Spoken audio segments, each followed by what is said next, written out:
जो सरल है उसी को राम मिलते हैं, जो सरल है। दो बहनें थी, चंपा और चंचुला, बड़ी सरल थी, दही बेचने जाया करती थी। तो एक दिन चंपा कहने लगी, चंचुला, सुना है कि भगवान होते हैं और संतों की झोली में होते हैं। तो चंचुला कहने लगी, बहन हाँ ये सत्य है, अब कोई संत मिले तो भगवान भी मिले। इतने में एक महात्मा आ रहे थे, तो उन महात्मा को देखा दोनों बहनों ने, और दोनों ने संत को देख करके धरती पर दूर से ही प्रणाम किया, माथा रखकर, सिर रखकर प्रणाम किया कि आज संत मिल गए हैं, कल भगवंत भी मिल जाएंगे। और उन्होंने देखा कि वो महात्मा उन्हीं के पास धीरे धीरे आ रहे हैं। वो दोनों ठहर गए। कुछ देर बाद महात्मा उनके पास पहुंचे, वहां नदी थी। तो महात्मा सोच के लिए अपने वस्त्र उतार करके लिए चले गए। अब चंपा और चंचुला कहती, बहन मौका तो बड़ा अच्छा है, संत तो चले गए सोच के लिए, और उनकी झोली यहां रखी है, उनकी झोली से हम भगवान के दर्शन करने, उनकी झोली से निकाल करके। तो चंपा कहने लगी, बहन अगर महात्मा आ गए तो वो क्रोध करेंगे। तो चंचुला कहती है कि मैं जाकर के देखती हूं, और यदि आते होंगे तो मैं दूर से बता दूंगी, इतने तू निकाल करके पहले तू दर्शन कर ले और उसके बाद मैं कर लूंगी। तो चंचुला खड़ी हो गई महात्मा को देखने के लिए, और चंपा फटाफट जो है महात्मा की झोली टटोलने लगी। उसमें एक डिब्बा मिला, उस डिब्बे को जब खोला तो उसमें लड्डू गोपाल भगवान लेटे हुए उसको नजर आए। और भगवान को देखा पहली बार था, विग्रह देखा नहीं था ठाकुर जी का। तो इतना भाव उसके हृदय में आया कि वो दर्शन करते करते रो पड़ी। चंचुला ने पूछा, चंपा क्या भगवान मिल गए? तो चंपा कहती है, हाँ बहन मिल तो गए, पर ये भगवान डिब्बे में पड़े पड़े सिकुड़ गए। आओ जरा तुम भी जल्दी से आके दर्शन कर लो। और दोनों बहनें आई, और जब दर्शन दोनों ने किया तो बड़ी भावुक हो गई। तो चंचुला कहने लगी, बहन आज हम माखन नहीं बेचेंगे, आज अपना माखन हम भगवान के शरीर पर मलेंगे और भगवान के अंग हम सीधे करेंगे। ये सरलता है, इसे सरलता कहते हैं। तो चंपा और चंचुला दोनों ठाकुर जी के अंगों पर माखन मलने लगी, और इस भाव से मल रही थी कि उनके अंग सीधे हो जाए। अब सोचो, एक मूर्ति जो बनी है भगवान की, वो सीधी कैसे हो सकती है? लेकिन भावो ही विद्यते देवो न भावो विद्यते सतः।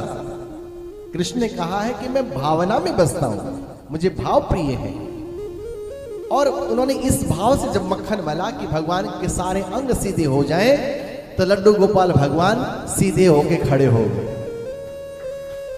सीधे होके खड़े हो गए। चंपा कहती, बहन देख ठाकुर जी खड़े हो गई, ये भगवान सीधे हो गए। और दोनों बहनें, कहना तो कुछ आता नहीं, हाथ जोड़ के बैठी है, निहारे जा रही हैं। इतने में महात्मा आ गए, नहा धो करके देखा कि दो स्त्रियां मेरे समान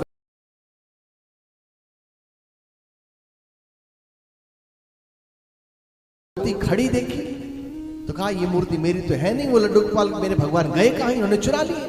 अब संत ने क्रोध किया कि तुम दुष्ट हो, और तुमने जो है मेरी बिना आज्ञा के तुमने मेरे वस्त्र खोल करके देखा, तुमने मेरे भगवान को डिब्बे से निकाल के कहां गायब कर दिया, बताओ। दोनों बहनें डर के कांपने लगी और कहेंगी, बाबा हमने आपके भगवान को कहीं नहीं भेजा है, वो यहीं है। कहां है? तो वो कहने लगी, ये जो खड़े हैं ये वही भगवान है। महात्मा जी ने कहा, ये हो नहीं सकता।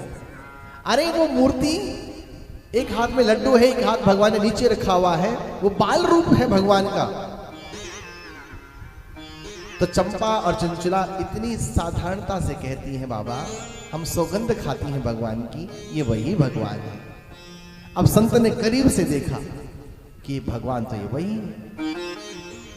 फिर ये सीधे कैसे खड़े हो गए, इनके अंग सीधे कैसे होंगे, ये तो मूर्ति है। अब महात्मा की दृष्टि में तो मूर्ति थी, लेकिन उनके भावों ने उस मूर्ति को भगवान बना दिया। तो कहने सोचने की मूर्ति तो वही है, फिर ये सीधे कैसे खड़े हो गए। और छू करके जब देखने लगे तो भगवान फिर से टेढ़े होके बैठ गए। चंपा बोली, चंचुला देखो भगवान कितना डरते इस महात्मा से, कि इस छूते ही फिर से टेढ़े हो गए, फिर से जैसे थे वैसे हो गए।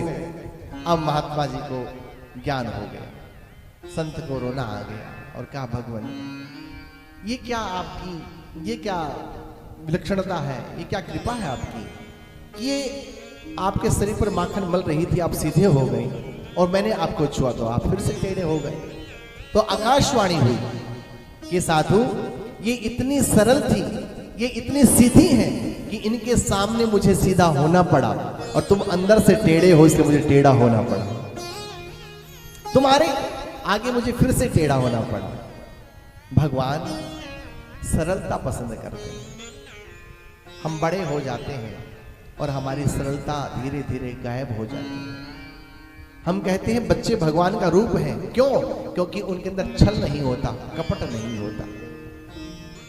बड़े होते होते इतना छल कपट भर जाता है कि सरलता अंतर ध्यान हो जाती है और फिर सरल होने के लिए फिर से हमें कथा सुननी पड़ती है। और फिर जब भाव हृदय में आता है और जब हम पुकारते हैं तो नारायण चले आते हैं, गोविंद चले आते हैं।